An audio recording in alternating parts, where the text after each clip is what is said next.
What is up, guys? In today's video, we're going to be talking about the medallions in Fortnite Chapter 5, and I'm going to let you know how many I think is best to carry. As always, if you guys do enjoy this video, find it helpful or informative, remember to give it a like, subscribe if you like to see more, and comment down below how many medallions you think is best to carry. So, if you guys are unaware, the medallions are obtained from eliminating the bosses at POIs, and you can just see these on the map itself from the moment you load into the game.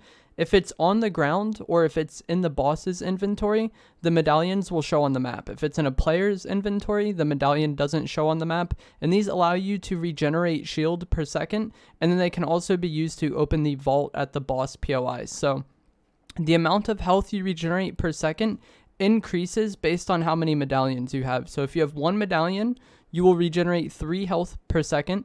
If you have 2 medallions, you will regenerate 4 health per second, 3 is 5 health per second, 4 medallions is 6 health per second, and then I've been told 5 medallions is 8 HP per second. That kind of goes away from the formula or like the pattern that was developing there, but I don't know if I've ever gotten 5 medallions and then taken damage afterwards. I probably have, but anytime I've been able to get all 5 medallions, it's usually like super late in the game. And then, like, the final few people are just AI because I've eliminated all, like, the proactive players, which we'll come back to later on. The main drawback of these medallions, because you might think, like, wow, these sound super busted. I'm definitely going to want to get all 5 medallions every game. The drawback to this is that if you have a medallion, you're marked on the map for anybody who's nearby you. And then the more medallions you have, the smaller the radius is going to be, and then the more like centered you are in the radius, because if somebody just has one medallion, the circle around them is pretty large, but it's not like they're just dead center in that circle. The person can be anywhere within the circle. Like, they're somewhat close to the center, but they're not just like straight center. I've had people talk about like how they don't view the smaller circle as a downside because you know, if you just look in the center, you know where the person is anyways, and that is not how it goes with the medallions. They aren't directly centered. So I'm going to have some screenshots on screen now from Nick Manning's TikTok. Huge thanks to him for allowing me to use these, because like trying to find someone to help me record for this was just a struggle, and his socials will be linked down in the description below. And like I said, huge thanks to him. So this is how large the circle is for the medallion player if they have one medallion. And as you can see, it's rather large. That's a decent amount of area for one person to occupy. With 2 medallions, this is how large the circle is. So you see it gets smaller. Here's the circle size with 3 medallions. And then where you really notice a difference is going to be here at 4 medallions. I feel like this is much smaller than the other ones, and it's like, it gives you a better idea of where somebody is going to be. And then here at 5 medallions, the circle is so small that you basically will know exactly where the person is. And it doesn't really matter if it's centered or not, because there's like a person can't really occupy, you know, that much of that circle. Like, it's not going to fit that many people in that one circle. If somebody has all 5, you know exactly where they are pretty much. So the massive downside, I think, is when you get down to like 4 and 5. Like, up from 1 to 3, I don't think the medallion downside is that big of a deal. Like, you'll know somebody is there.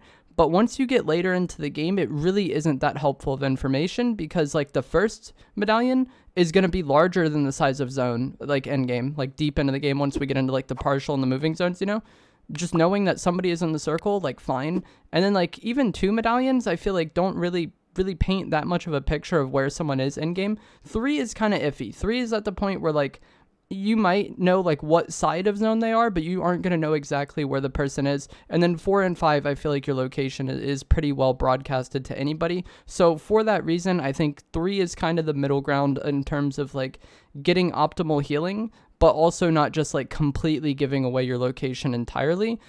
So if you are someone who like was really averse to even using them at all because you felt like it gave your location away, because I have seen that. I've seen people say the medallions are useless, they're overhyped, giving away your location is a huge L. And, you know, once you get down to 5, maybe there's a point for that. But I feel like 1 to 3, the amount of healing you're getting for advertising your location is pretty reasonable, in terms of like you're not just gonna like have everybody know exactly where you are. So if you were someone that was overly concerned about that, I think 3 medallions might be a nice middle ground. This does kind of change in squads though, because like 3 medallions hiding 4 people or having 4 people exist in that circle, odds are people are gonna see one of them, you know. So like the more people you have on a team, I think the less beneficial it is to have one person have all those medallions. I think if you're going to be playing team game modes, you definitely want to not only share the medallion. If you only have one and you're full HP or you're full shield, but your teammate isn't, maybe drop them the medallion. That way they can get up to full shield.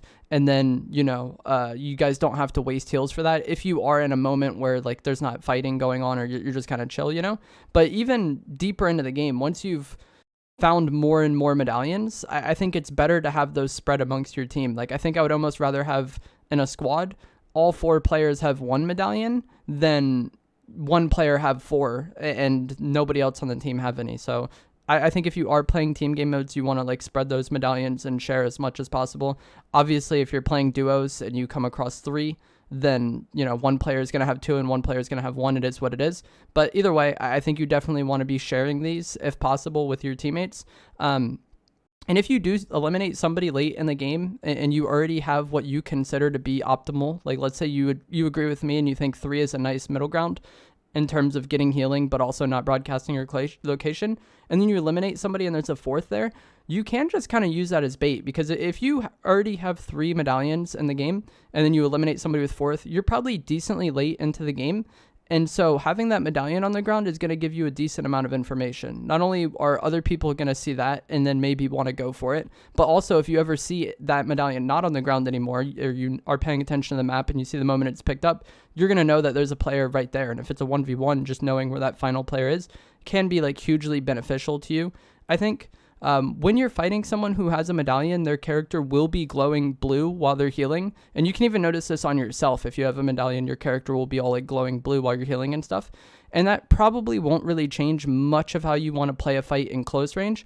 But when it comes down to like long range or medium long range, like maybe you spray somebody with an AR or you snipe them and then you want to go to push, if you see that blue healing on them, just know that they're probably going to be a bit healthier than what you expect, And then also if you are hunting for the medallions, because I do think it's worth hunting for them, when you have like 1 medallion, like I said, the circle is rather large, so you might be fighting somebody and not even knowing if they're the one with the medallion. Or maybe you landed at a vault POI and you're fighting somebody and you don't know if they have the medallion, because it can be super chaotic. Just seeing their character glowing blue, that'll let you know, okay, that's the medallion person. And not only you might, like I said, you might want to play a fight differently if you know the person is healing, but also it gives you that peace of mind knowing like this is the medallion person that I'm looking for, eliminate them and then you have the medallion. So one final thing I think I want to talk about, or another thing I want to talk about, is like going to be the idea, like I touched on, that I think hunting the medallion players is very worthwhile. If that's like kind of my goal during the mid game this season, is just to like hunt the medallion players, not only to get the medallions for myself, but to get it out of the hands of other players. And I talked about this a lot in chapter 4, and I've talked about this in a previous video in chapter 5, with the mid-match objectives being in the game. In chapter 4, we had like vaults, combat cache, radio tower, island. Typically, if you went to those activities, you eliminated the more like proactive or active players in the game, and those tend to be the better players in the lobby. And so like after clearing all those and clearing island, you would typically have like a super easy late game. I would often have people comment like, these end games are so dead but mine are so stacked. Like the reason for that is because I'm eliminating the active players on island, or I'm fighting them on radio tower or combat cache, whatever. And I think medallions are the same way. During the mid game, if you're able to take out 2 of those 3 medallion players, you probably eliminated some decent players, and that's going to make your life much easier in the end game. I said earlier that like I don't even know if I've taken damage when having all 5 medallions, and that wasn't a flex. It's just that like by the time I've done that, the only people left alive typically from my games have been AI for whatever reason. It's just like the AI don't get involved in any fights, or it's just like very scared players hiding. And so it can be something that makes your game much easier, not only in terms of the healing you get, but also you just make the rest of the lobby easier, and that makes endgame a lot easier for you. And the final thing I want to talk about in this video is the idea that you shouldn't carry shield items if you have a medallion. This comes up, I think, every day, almost every game I've been playing this season and streaming. Every time I get a medallion, someone will be like, yo, why are you still carrying shield? Do you have a medallion? And this will be like the first medallion. I'm getting 3 HP per second, right? The reason why I still want to carry shield when I have a medallion is in like important situations. Like if you get sniped by somebody or you get fried by somebody and they're like going to push you, relying only on that medallion healing is not great. Like having the medallion healing is awesome. It's a huge bonus. But if that's your only avenue for shield, it's going to be rough, because 3 HP per second, one medallion will take like 33 seconds to get you to max shield, right? The amount of time it takes to drink a big pot is 5 seconds. In that amount of time with one medallion, you've gained 15 shield. Like that's really not going to be that much of a difference maker in a fight, right? But when you're able to drink a big pot and have the medallion ticking, that's when you heal really fast. So if you get sniped and someone's pushing you, but you like shockwave to cover, you start drinking your big. Not only do you get HP over the course of drinking the big this season, so if it does get interrupted, at least maybe you got like 20-30 health off of it, and then that entire time your medallion is also ticking, which does add up. But I think having the medallion as your only source of healing can be rough in those like very important situations where, you know, being able to eat a shield fish or drink a big pot or drink a little bit of a big pot and get even more health, I think that's when the medallion is really good. If you have all 5 medallions or maybe 4, like maybe at that point you only want to carry medkits. But even then, like all the medallions is still slower than a big pot in terms of healing. 5 seconds of 8 health per second would be 40 health. So even a big pot is faster than all the medallions. That medallion is great for like healing all the time, so it's not like you have to be stopped or moving slowly or like not interrupt it, you know, like it has its benefits for sure. But the idea that you should just never carry shield at all when you have any medallions, I think is just really wrong. And that's why I still carry shield when I have a medallion most of the time. Like I said, if I have 5 or 6 or 5 or 4, like sure, maybe at that point it's probably best to have med kits as well. But the idea that you should just never carry shield ever if you have a med kit or a medallion, sorry, especially at the lower ones, I just hard disagree with, especially in those instances where you get like AR'd or sniped, because a lot of times you don't even take white health damage in those instances. Or if you just got done fighting and then you're getting third partied, being able to shockwave away, drink some of a big or eat a shield fish and get HP while also your medallion is ticking, I think you're going to heal much faster and actually be able to like change the course of that fight. But let me know what you guys think down in the comments below, how many medallions you think is optimal to carry. And if you enjoyed this video, found it helpful, remember to give it a like, subscribe if you like to see more. Also, like I said during the video, Nick Manning's socials will be linked down in the description, and I would appreciate if you guys would check him out, because him allowing me to use those was like so helpful, because it just, like I said, it was a struggle to record that. But I'll see you guys in the next one. Thanks for watching.